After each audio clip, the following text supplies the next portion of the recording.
Mbote bandeko na yesusu lelo kopesa bino mbote. Kopesa bino mbote uti epai na ngai ndeko na bino maître Duli Mutundu. Babikanda kala tozozo epa bapare ezali ndenge wana. Soza na interna omona bakomeli yo ya liboso napesi yo mbote uti epa na ngai tata na yo to mama na yo. Napesi bino mbote bandeko na ngai. Lelo yo nalingaki na meka kolobela makambo etali toujours parce que l'actualité oblige. Signature ezali ko salama lelo na 18h na ère ya Kinshasa, 18h30 na ère ya Kinshasa na République démocratique du Congo, en fait na États-Unis, mais nous allons na 18h ère locale ya Kinshasa. Bandeko nalingaki lelo to meka ko échanger na bino. To meka ko so na bino na kimia nyonso. Ko bisa bino ke Congo touti musika. Na kutaka musika parce que touti na kozwa kaka na musika ngo mingi pembeni ya papa Etienne Tshisekedi wa Mulumba pe ya sonam. So na lobi pembeni ya papa Etienne Tshisekedi ya Mulumba epi na lobi pe ya sonam. Na tine ete na lakisa mwana na ye ke ozali ko honorer tata na yo te. Parce que un enfant doit honorer son père. Mais mwana papa na yo faut honorer yango. Komba o papa na yo abandaki to komba o papa na yo akufelaki mwana il faut qu'on respecte. C'est ainsi vous allez remarquer bana o ba papa na bazali ba magistrat bakufa, ba avocat bakufa, ba peintre bakufa, ba maçon bakufa, ba électricien, c'est-à-dire mwana o ya moni profession o tata na ye défunt père na ye asalaki amoni yango pa ya tata moko boye mwana wana azaka na respect makasi pa ya tata o ya moni o asalaka musala tata na bango. Ndenge moko na Félix Tshisekedi, il doit apprendre à respecter mémoire à tata na bino. Papa Etienne Tshisekedi était ami à Mobutu. À un certain moment même, pendant qu'on attaquait, il y a des Mobutu. Il y a Solo to éviter, il y a Lokuta to éviter. Mais en tout cas, nous l'avons vu bouger Mobutu de l'intérieur. Ceux qui allaient bouger, c'est qu'ils allaient bouger à Mabé, où il y a Salaki Mobutu. C'est ce qui avait permis même que Mobutu a comme la difficulté parce que Félix Etienne Tshisekedi avait déstabilisé Mobutu de l'intérieur. Donc, ce Mobutu de l'autre banga qui est soutenu, c'était grâce à Etienne Tshisekedi ou à Mulumba. Ce monsieur, grand monsieur, va dire à Mobutu, nous devons créer un cadre juridique. Parce que nous avions eu des constitutions. Pour Etienne Tshisekedi ou à Mulumba, cette constitution ne répondait plus à un nouvel ordre politique. Il faut créer un nouveau cadre. C'est voilà combat à la Kinango. Il y a ça qui abunda na combat na ye, Kabila Joseph Aye a continué combat na ye, ya kuluka ka cadre moko pour permettre à ce que tous les Congolais ba fanda bisika moko ba penser ni ba osala pona otamsa zaï Congo. Et finalement après tokoina makambo ya Sun City. Je vous ai dit la fois passée, pour la Sun City, il y avait un certain monsieur Kabila Joseph et un certain monsieur Jean-Pierre Bemba. Balinga ba kosa batu nyonso. Nani Lambert balinga ba manipuler batu nyonso. Ba ke no sala cadre mususu autre que oyo Etienne Tshisekedi azalaki na posa et salam. Etienne Tshisekedi va créer une alliance et cette alliance appelle ça qui a un combo alliance pour la sauvegarde du dialogue intercongolais. Lelo to komona ngo mabe parce que bana na mwana na ye to bana na ye ba komi komona mabe mutu nyonso akokende ko approcher bato baza proche ya Rwanda. Mais lobi to mona ki a mabe te parce que c'était la lutte pour permettre à ce que tout soit résultat, tout soit solution na likambo to na besoin. Etienne Tshisekedi abundi tango abundi na dialogue intercongolais. Ba eko sangana na dialogue intercongolais, ba eko sala constitution o to sala ngo ya 2006. Bandeko na ngai, loi nyonso, constitution, convention, ezalaka na deux côtés. Ezalaka na deux côtés, c'est-à-dire na deux côtés, non? Ezalaka na deux phases. Première phase, ezalaka oto bengaka esprit. Deuxième phase, oto bengaka écrit. phase ya liboso esprit ezalaka matérialisé na oyo bengaka exposé des motifs. Na kati ya préambule ba enosaka tina nini loi to décision oyo ba parti bazali ko se convenir. Wana na kati ya exposé de préambule. Na kati ya exposé de motifs yango ba ko exposer place ba ko tia makanisi oyo ezalaki epa ya batu oyo basali article 1, article 2 na article 3 oyo ba bengaka écrit. Balobi ke loi nyonso ezalaka na deux phases, ezalaka na côté esprit na côté lettre. Yango alobaka ke la lettre et l'esprit de la loi. Constitution na biso pe échappaki na règle wana te. Yango naza nango bien que komi ya kala yango kaka nasalelaka banda kala. Constitution oyo ezali constitution nazwaki na 2006 banda nazwa yango na 2006 ti lelo na changer la constitution te.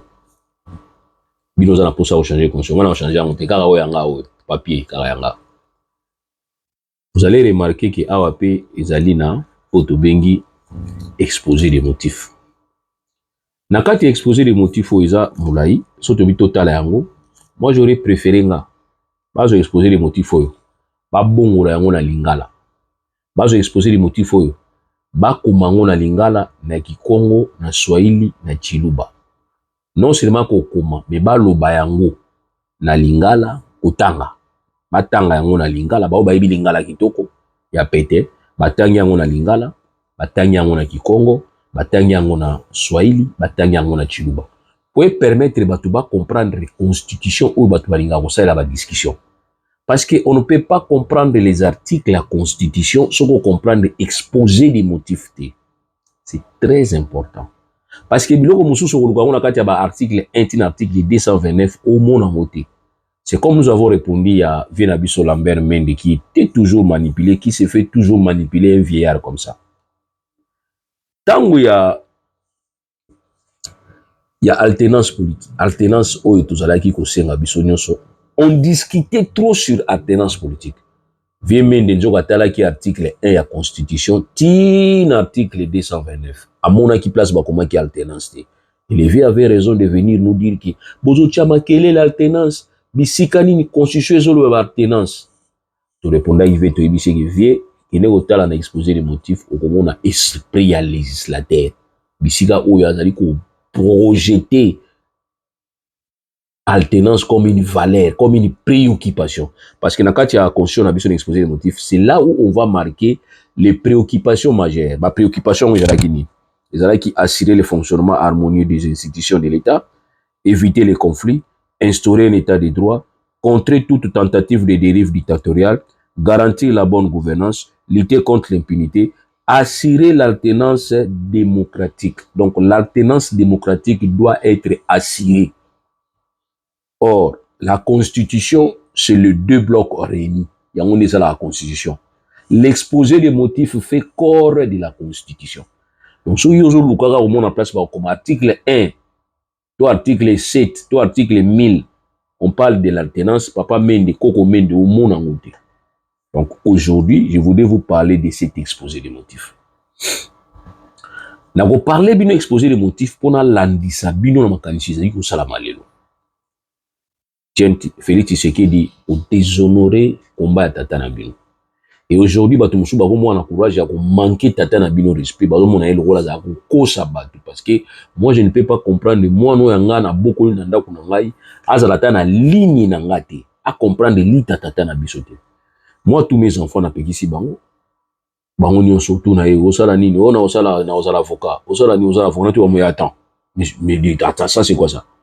Bah, métier c'est belé, bon ça la bamé. Ah non. Moi ils ont insisté bien na osala avocat pour na honorer. Ah donc ça dit c'est comme ça l'enfant. So moni ko sala métier tata na bino mais respecter lika tata na bino. Père na bino abundaki pour na unité, pour na dialogue. Nabi bien, c'est lui qui avait créé Alliance pour la sauvegarde du dialogue intercongolais. Donc ça dit il croyait au dialogue global et inclusif. Etienne Tshisekedi croyait à ce dialogue. Ti akufi wana.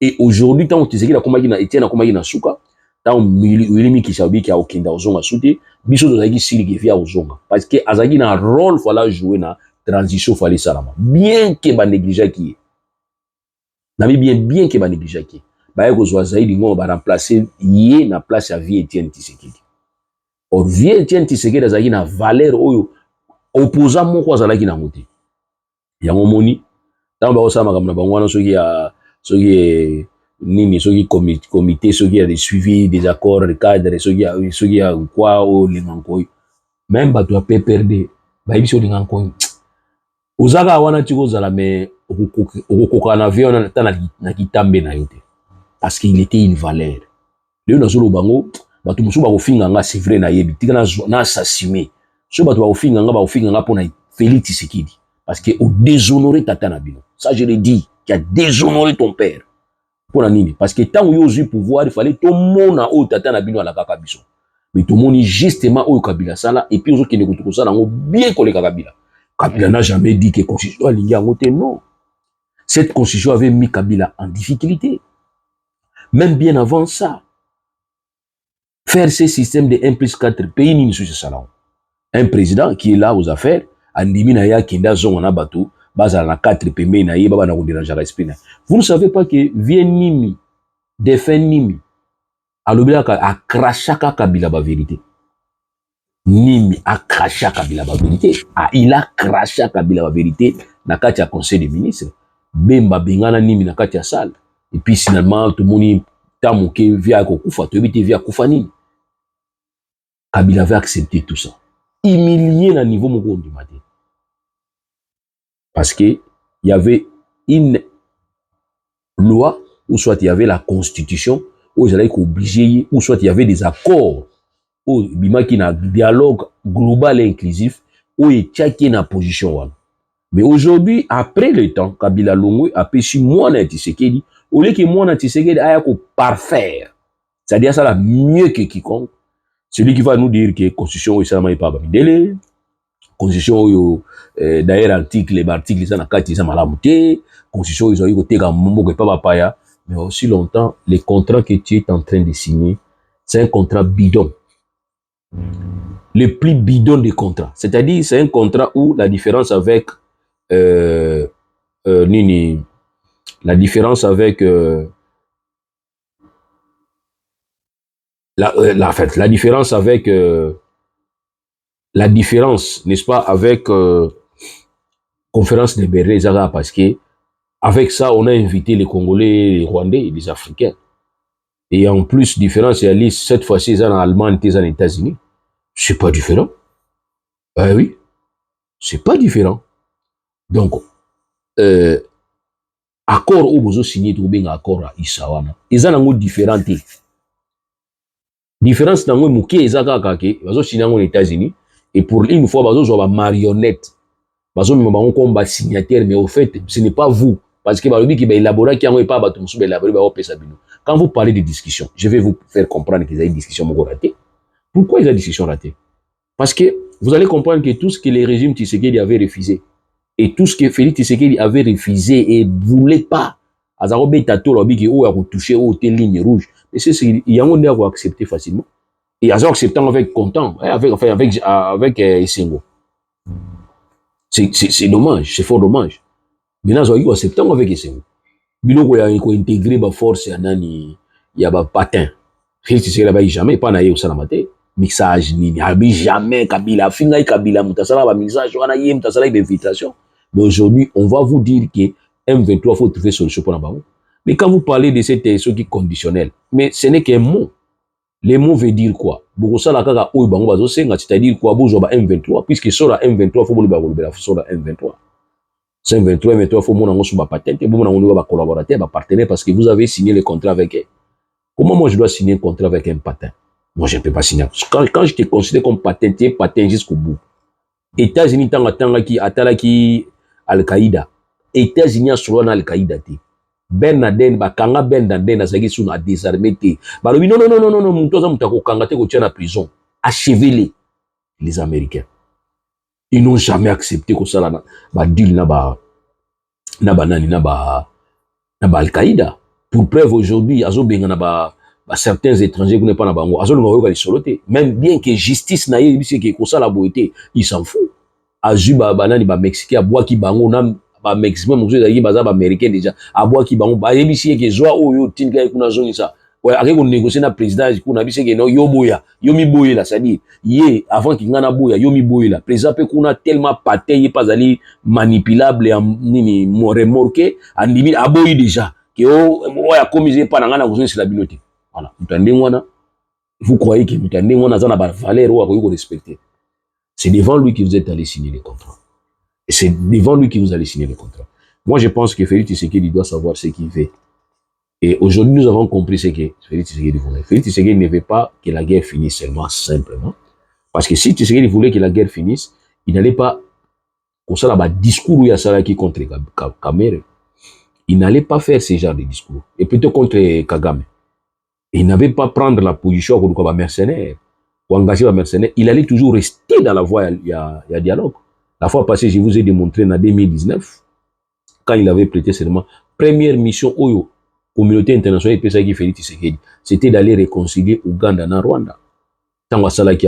Je vous ai dit qu'il y a qui bloqué dans la situation où il y a Zambie. Pendant qu'il négociait, pour na kimia Rwanda na Uganda, pour na réconcilier Rwanda na Uganda, c'est à ce moment-là que Zambie a puni aboto la biso territoire moko na côté ya Katanga. Et tout le monde croyait que Félix Tshisekedi a kotomboka Minduki, mais non, il est allé diplomatiquement. Et tout le monde non, ce monsieur-là, comment on dirait valeur, référence. Mais finalement, on s'est rendu compte après que nous sommes trompés. Donc voilà, Tolobi que nous ne sommes pas contre l'accord, parce que nous en avons eu trop. Mais tu as dit moins contre ni, tu as dit moins contre que jouer l'eau que bomba. Parce qu'aujourd'hui, quand vous dites que les Américains ont voulu cacher, et là on se bat bomba gaza malamu ya na katiti. Bota makamunyo se bat bomba magaza malamu te. Ah oui, bombi nini. Or, ça engage tout le monde. Ça devait engager tout le monde. Excusez, ça devait engager tout le monde. Maramba Congo, Maramba royauté. Nous ne sommes pas dans un royaume, nous sommes dans une république où il y a des institutions. Parlant de ça. Nous étions à la conférence nationale souveraine. Alors, il était question de former départ et Yamala dans la conférence. Excusez. On s'est rendu compte que c'était Mobutu qui était un blocage. Maintenant, il faut contraindre Mobutu. Pour contraindre Mobutu, il y avait un principe qui a été dégagé, qui a été accepté par tous dans la conférence. D'abord, que cette conférence devienne souveraine, de manière à ce que des décisions soient exécutoires. Ils vont prendre un principe pour dire que le premier ministre sera issu de la famille politique autre que celle du chef de l'État. Voilà, avant que tout ça, dialogue, avant la conférence nationale souveraine. L'idée, c'était de mettre à côté de Mobutu quelqu'un qui va jouer le rôle, il y a équilibre. Quelqu'un qui va jouer le rôle, il y a contrepoids. Mobutu a meki Mobutu a bébi la conférence nationale. Mobutu voulait qu'on puisse élaborer une constitution où il faut s'adapter, pas naïe pour écouter à l'aise. Raison pour laquelle Mobutu va convoquer d'abord au premier temps la conférence constitutionnelle. Ils arrivent là-bas, à Boui, dynamisme et salle, et cette conférence est devenue conférence nationale souveraine. Maintenant, il faut voir les cas Mobutu, parce que Mobutu faut régler son cas. Ou soit, il faut les chasser. Or, s'il faut chasser Mobutu, ça va créer encore un problème, parce que Mobutu, c'est lui qui disposait l'armée, service de sécurité, c'est lui qui disposait tout. Donc, s'il faut chasser Mobutu, ça, ce moment-là, vous allez l'agresser, il risque de se retourner contre les conférenciers. Qu'est-ce qu'il faut faire? Il faut adapter le système Butoko Tanasika. L'adaptation, c'était quoi?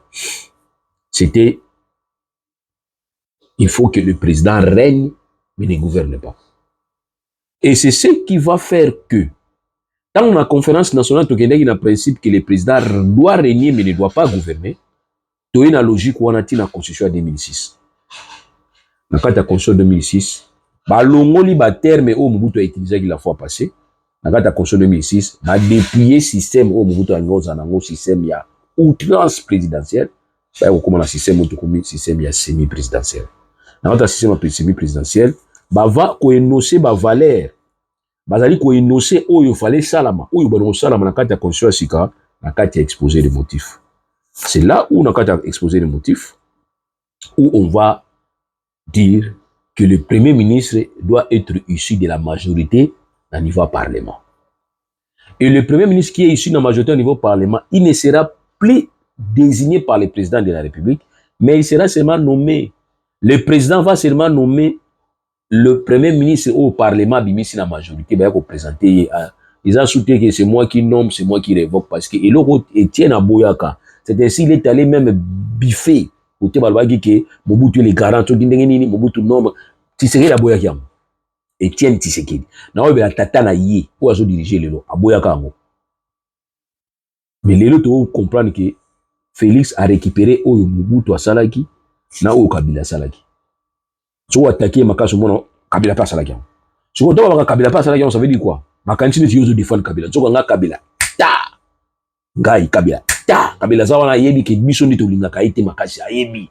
Ya ozo wato IDPS bato union sacrée ba ko attaquer biso te.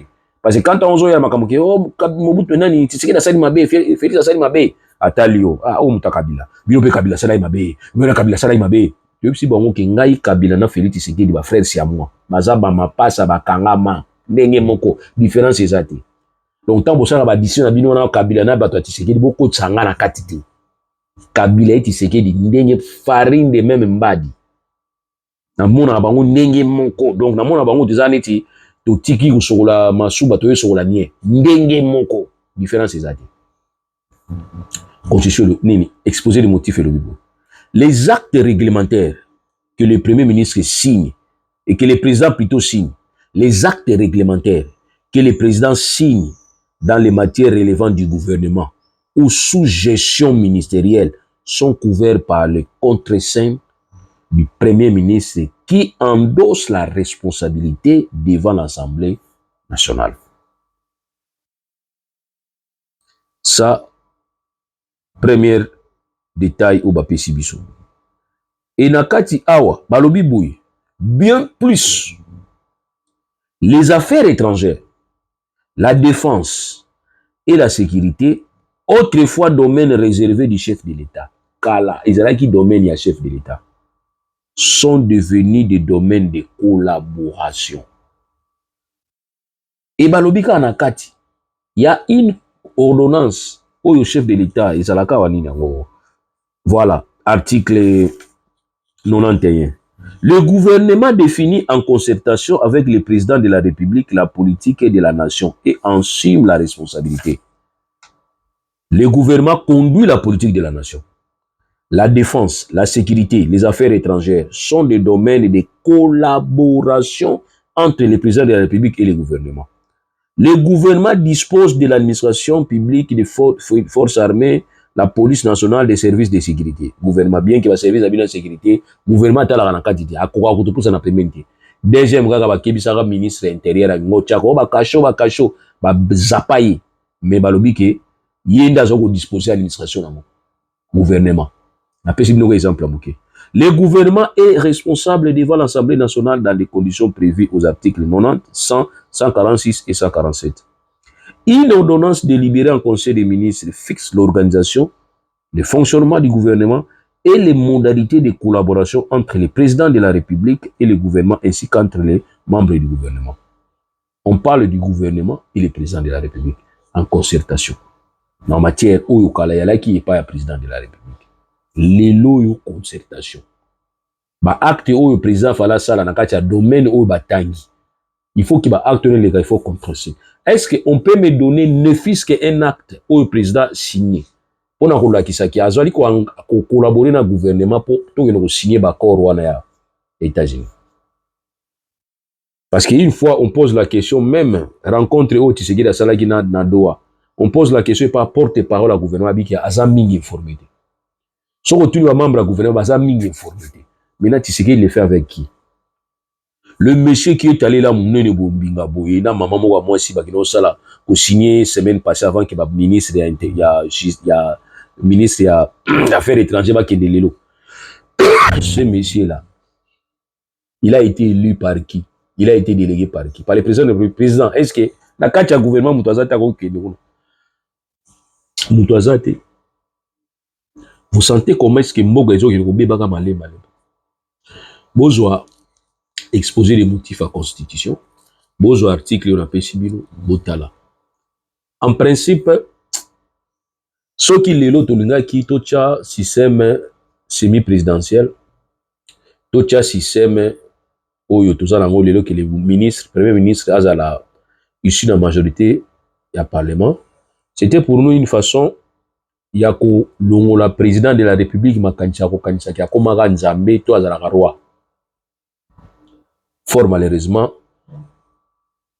objectif wana to atteindre yango te avec l'exemple ya façon ya kogouverner ya Félix Tshisekedi. Félix Tshisekedi fait tout seul asalaka ye moko premier ministre azaka étiquette gouvernement conseil des ministres bakina obeta badame na ba carte bakina opesa na ba flair mais il n'y a pas de débat à l'intérieur. Or en principe il fallait que le président puisse débattre avec le gouvernement et tant que si ce débattre na gouvernement a ju ba clause nyonso oyo ya contrat tiango liboso a mesa ba débattre na gouvernement. Il faut que le premier ministre abanga parce que il faut que l'Assemblée abengi sa premier ministre a tout naïe. Qu'est-ce qui ne va pas? Aujourd'hui, Moutouaye Magamazo de Ghana Congo Isakaka, Félix Tshisekedi na ministre affaires étrangères. Na 2, 3, 4 personnes à Tindara wana. Boitamboula boita. Atana royaume itamboula boita. Royaume à Belgique, bazan royaume. Mais kuna izali gouvernement zo sala musala nyonso. Moi je pense qu'il y a un problème dans Mboka na biso. Tu as interpeller bino. Tu as koboya te parce que bazo na sabatunde ini. Soko lobi ke toboyi eloko mabe ezo salama awa nde bozo salira ngo ikomi ke yo lingi guerre ori bato akufa na est. Ça c'est de l'amalgame, isa malhonnêteté. Tango biso to ko senga ke to fanda bisika moko biso nyonso avant que to kine dibanda. C'est mieux.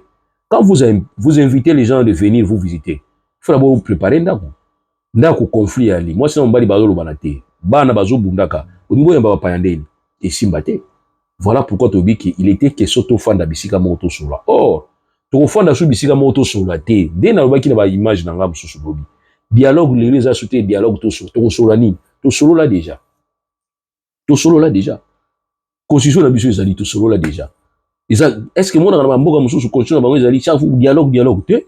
Dialogue ezala permanent. Ezate ke to bana ko benga ka yango ko benga. Il faut ezala permanent. C'est un caractère permanent, c'est vrai. Mais il faudrait pas que to komisa ngo problème pour tout dialoguer. Non. To bana ko pona oya ko yate, oya ko ya. Bo ponilanga oyo. Non, il communique copinage na benga ki débauchage. Moi je pense que il est important que Félix Tshisekedi comprendre que voix kotiwana ya ko kende wana. Eza voix ce qui congrès à solo ya librement. Parlement sangani ba ofunda yo. Mais parlement na ba mouton, polim sanga pardon. Les moutons abengama ba mouton. Quand ndi bazalaki na tango kabila ba telemi na kingakati. Siko bango ndi kingakati ndi zate, mais bango pe me bazo telema. Boubengisa ministre ya affaires étrangères. Assemblée bengisa ministre affaires étrangères. Tout na qu'est-ce qui se va? Siko biso peuple moi to tout na sou bino ba député zate. Bino ba député boya repa na batou pour ba voter. So ba voter bino okeyi boya rasuti. Boya rasu ko tout sa biso de kamuté. C'est le moment maintenant peuple azo tout na question. Quand les gens se posent des questions, il y a pour avoir une réponse. Quand on va faire une réponse, notre représentation, notre représentation, va zapper. Représentation, il y a peuple, ils a zappé, qui para bangote. Qui para bangote. Nous avons lancé un message dans Lingala. Pour Donald Trump. Pour Ayokaka. Parce que tipo au pétio, Sud-Afrique, on a manqué qui banani ba. Minorité blanche menaçant qui au niveau Afrique du Sud. Donald Trump a eu qui bon on les échanges mais à anglais mais il suit monde entier à l'endroit comme le belagai oui ça Donald Trump oui azo sala wana azo sala on a ba approche mo économique il y a azo sala ngo azo luka mbongo mais na kuluka ka mbongo wana azana souci à bato bazo kufa parce que soit il na souci à bato bazo kufa mais les mêmes guerre au Iran na Israël fallait pas permettre la salam. Et comme il y a un visé les moussous, na RDC pas na calcul les moussous. Pendant que biso to ça la calcul moussous, il y a un calcul les moussous.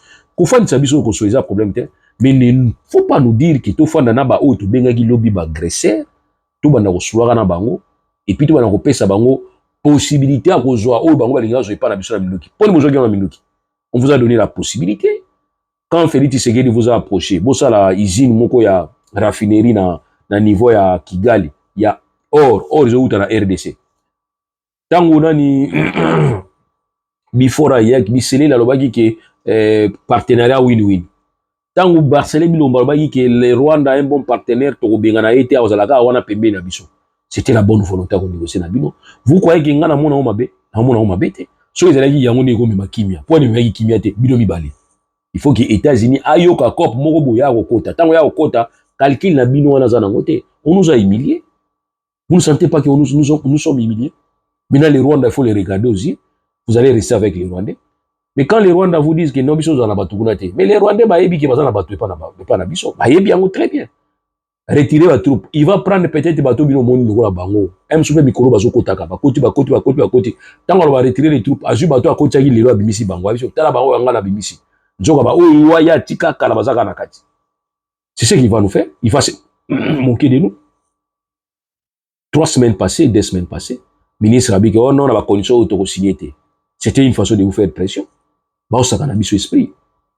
Alors, biso toujours réfléchir ne mususu. Au lieu de ça, on a tout réfléchir ne tout ça là. Mais bino problème na bino ya ni de pouvoir. Ya on a lobby, Félix Tshisekedi. Sois rassuré. Sala calme. Continuez mandat na yo. Continuez mandat. On a mai, continuez mandat na yo. Mandat na yo et ici là en 2028. Toi déjà en 2025. Toujours qui n'a quitter en 2026. En 2027, oui, corps électoral faut déjà convoqué. 2027. Non 2028, avant juillet. Corps électoral faut déjà convoqué. Mandat na yo aussi là. Maintenant nous allons voir comment est-ce que toi tu vas te comporter comme opposant ou soit comme dehors le pouvoir. Que nous soit du pouvoir. Autant la négo se comporter. Parce que nous se comporter bon, ils ont obligé de pixer pas Kabila. To changer langage té. Tout ça toujours dans langage na biso. Il faut que solo na batu. Nous avons une loi portant statut à opposition. Dans cette loi, tout est indiqué. Comment est-ce que relation entre opposition et pouvoir en place. Relation entre pouvoir et opposition. Tout est indiqué. Et puis tu as une histoire. Posant la référence dans la vie na yo. Quand aujourd'hui tu vas commencer à dire n'importe quoi contre Senko, mais souviens-toi, 10 ans et coquille dans le ou soit Bobo ça facilement. Vous avez été ensemble avec Senko. On a offert marcher les régimes à Kabila. Vous avez été ensemble. Et je me rappelle encore Kabouya va dire que marche on est Simbi Pambate pour biso peut pesa 50%, Senko peut pesa 50%. Senko en cas yango bozo finga ba on ki baza ba lati robe ya ba politicien. Et c'est un peu de modérer le langage à Batunayo. Il faut que ça c'est important. Ce qui fait qu'aujourd'hui, Batuazo finga ba opposant, bazo finga ba Senko, bazo finga ba Tumususu, yotan ozo pikisangote, bazo mona rola yonde responsable. Voilà ce qui est arrivé à niveau à Wapanga, le défunt Wapanga. Kabasile. Aujourd'hui, Batuabi, oh, Félix Asiliki, ake ota la famille, on a kanyi, kanda, ba force du progrès, bazala ki wana, abiba bengana bango. Lelo nezo bengana bango. Et tout ce qu'il faisait, on vous disait, tu étais informé. Ce gens-là, baza pembe nyanda wa maman na yo. Et on nous a même appris que maman nozo bonde la yo, pour qu'il t'amoute ma pona bango. Qu'est-ce que vous gagnerez? Vous gagnez quoi? Batuazo finga batu, bazo menacer basango, na compte na yo. Sur yo zo gagné ni. Au gagner l'autre. Puis qui ça batu? Jouer rôle moi au Matalikolo. Aujourd'hui, nous avons perdu toute une vie. Papa Ngaka Basile, Akoufi Boye, il est parti comme ça pour l'année. Bah malentendu, bah intolérance, na qui vient bombas na yo, ou fanda boye, de yo na Kabuya. Bah kayo. Aujourd'hui, États-Unis, Trump a yebisi Benato qui Betania, stop, tika, ABC, Mola Irawana, stop, tika. C'est le fait. Est-ce que tout n'a pas il s'est imposé? C'est le fait côté en vigueur. C'est comme yo, yemoko Trump a eu déjà plus Nobel la paix ça parce que pour na kimia comme na posa kimia kota na S pour azwa ba richesse na kimia ko kota bino bozo kanisa kimia koti po ya lingi pe te kimia koti parce que on a besoin azwa richesse na bon c'est déjà prix Nobel yo pour te dire que pour na yeba mi pesa na déjà. Maintenant il vous a imposé, il vous impose d'aller signer azo imposer Kagame bato bangate comme garant za wana bato banga na bango te.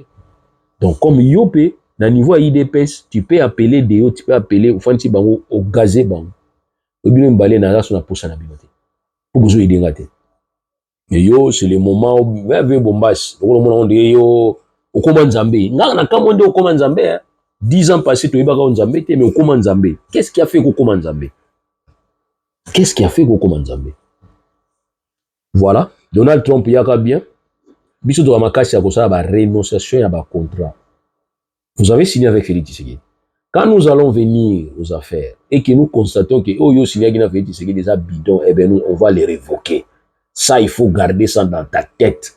Et surtout que yo deuxième mandat aux na troisième mandat té. Félix Tshisekedi a na deuxième mandat ya suka. Yo Félix Tshisekedi a kei yo kei. Tant que fan de lango contrat bidon rejeté déchiré. Bon kina biso bisigati. Eh oui, surtout qu'il soit mis dans une illégalité ya makasi. Vous violez disposition oyo tozali nango to bengaka disposition ya ba traité titre 5 titre 5 des traités et accords internationaux. Le président de la République négocie et ratifie les traités et accords internationaux. Les gouvernements concluent les accords internationaux non soumis à la ratification, tout. Les traités de paix, les traités de commerce, les traités et accords relatifs aux organisations internationales, au règlement des conflits internationaux, ceux qui engagent les finances publiques, ceux qui modifient les dispositions législatives, ceux qui sont relatifs à l'état des personnes, ceux qui comportent des échanges, adjonctions de territoires ne peuvent être ratifiés ou approuvés qu'en vertu d'une loi. Nulle cession, ni l'échange, ni l'adjonction, ni le territoire n'est valable sans l'accord du peuple congolais constitué par voie référendum. Vous savez, référendum, vous savez, il y a un 10e ré. Référendum, vous savez, il y a un 10e ré. Ça dit, mais pour nous, comme si 10e ré égale à Congo. Donc, vous savez, référendum, dans 10e ré. Et puis, c'est que aux 8 résultats, où il n'y a pas trop, pour que le peuple congolais m'a mandaté. Italio. Et article 215 de l'OBI, les traités et accords internationaux régulièrement conclus, ont dès leur publication une autorité supérieure à celle des lois, sous réserve pour chaque traité ou accord de son application par l'autre partie. Ça aussi, c'est un problème. Si la Cour constitutionnelle consultée par le président de la République, par le Premier ministre, président de l'Assemblée nationale ou le président du Sénat, par un 10e des députés ou un 10e des sénateurs, déclare qu'un traité ou accord international comporte une clause contraire à la Constitution, la ratification ou l'approbation ne peut intervenir qu'après la révision de la Constitution. Donc ça dit ici, nous avons compris pourquoi est-ce qu'il y avait l'envie de réviser la Constitution bien avant ou soit de la changer. C'était en préparation, il y a coup aux usala lelo. Tant on moni que simbité va bloquer yo, il y a un sukobi qui allez passage en force. Donc nous avons aux usala nino passage en force. Vous avez que ça la passage en force. Parce que l'objectif au départ est là qui constitution ba ça n'ont pas bapaya. Constitution on a lingi en côté. Constitution faut changer. Ba comme ko benga constitution torchon. O les aki ko benga ngo torchon te. Les aki article 216 zo bloqué bi. Comme article 216 zo bloqué bi, qu'est-ce qu'il faut faire? Il faut intervenir avant. De manière à ce que tant on comme on a clause tout ça ils ont gâté en cheminement ba idée na bino. Tant on a clause comme ça Rwanda to pesa et lo royal quoi qui n'a pas si. Et le royal soit kate na passe accord de l'Emera, accord d'animi to yoka kaka na musika o ba yoka na musée Laurent Désiré Kabila o ba yoka qui 60 millions chaque mois ba tindila Kagame. Tout ça il faut officialiser ngo. Peut-être que Kagame voulait maintenant un acte. Mais acte o bozo salawana, ils a acte ils a faible. Kagame bazo escroquer yo lisusu. Kagame on t'escroque, toi na nyongo na yo te. Donald Trump yaka to coopérer na yo zwa na yo kolo mukili no bwaka ba bombe bisiko lingi mandat na yo tozo zela ngo isila to bali ko compter ba jour soki mandat na yo isili na kingangu ona mai ba papier no ni to pasola ngo na mengu va déchirer to pasola ba papier no ba corps na bino ya bido bozo sala lelo to pasola ngo bomba date na yebisi bino lelo ils les 27 vous allez signer les accords mais après départ ya Tshisekedi nous allons remettre en cause l'accord Nabino. Ce qui te avant que Trump. Pour tous la bombe, à boire à Rawana, na sema billion à Torundi, Mamouké, Trump à Olongo. Ce Trump à Olongo, on va rejeter ça. To bois kango, to passe sur le papier. Oui, on va déchirer. To déchirer le corps Nabino. Ça sera déchiré. Merci.